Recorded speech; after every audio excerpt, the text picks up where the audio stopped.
Assalamualaikum warahmatullahi taala wabarakatuh. My name is Syahiran bin Sulaiman. My metric number is A189788. So for this article that I've chosen, the title is Mampukah Perintah Berkurung Membanteras Jenayah dalam Kalangan Remaja di Malaysia.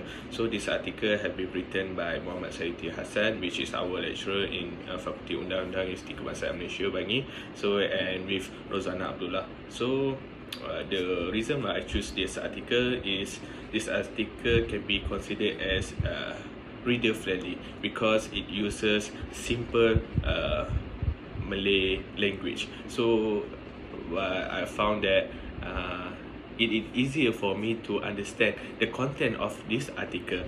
So and then the reason why the writer published this article is to analyze the issue of curfew order for the teenager which is below 18 years old from the legal perspective, and the second objective is it explain to us the position of a crime in our country, especially for the drugs crime. So and then for the third objective is it analyze the curfew order that have been implemented in the foreign country, whether this order is good for the country or not. So this article has 6 segments, including the introduction and the conclusions. For the introduction, this article explains in general where Malaysia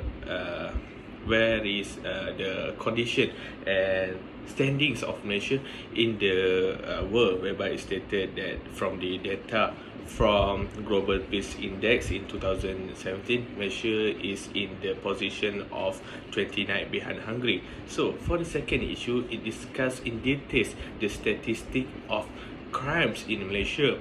So they have 3 data stated in this article, including the crimes in Malaysia, the statistic of crime in Malaysia, and then the statistic of crime, drugs crime among teenagers, and the statistic of age which this teenager involved in crime. So this article discuss in details, especially for the drugs crime among the teenager.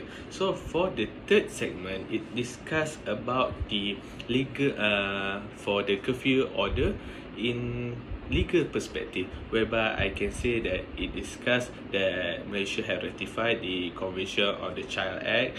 So Malaysia have to implement some of the rule that contained in the convention, including Malaysia, the government has to provide custody for the child to if they fail to get it from their parents. So in the fourth segment, it discuss about the current situation in Malaysia, whereby what is the curfew issue in Malaysia among the teenagers. So it gives us evidence whereby some of our political figure, including our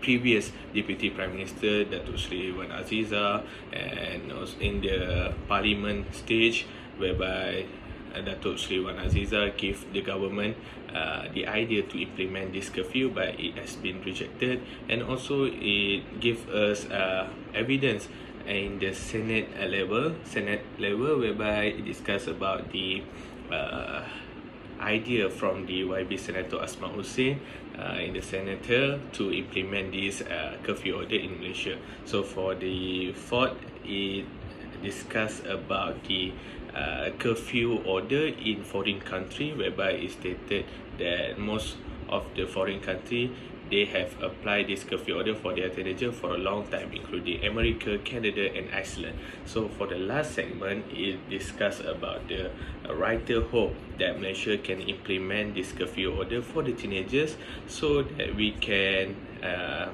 prevent for this teenager to involve in crimes, especially in drugs crime. So that's all from me. Thank you.